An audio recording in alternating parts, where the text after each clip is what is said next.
In order to cultivate inclusivity, we must be mindful of language that we use. So using preferred language is prefer. It's obviously the best thing to do, or we can use an interpreter as well if you have access to one.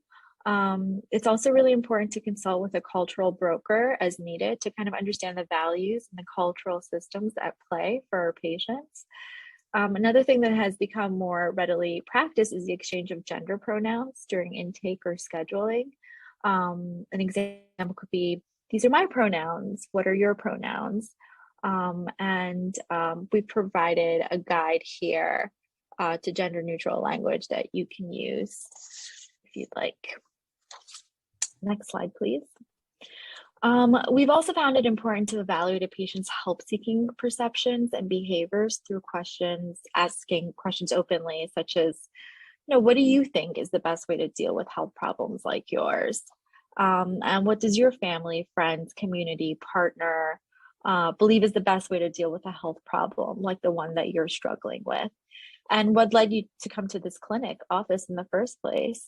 Just to kind of understand where the patient believes about their health concern. And then we really have to be considerate of where they're getting resources from, or whether they have access to resources. Next slide. And finally, again, in kind of an effort to understand and meet the patient where they are, an assessment of their illness beliefs is also important. So asking the patient or kind of engaging in a conversation where we're asking, what do you believe caused your illness? Or what do people in your family social network think caused it?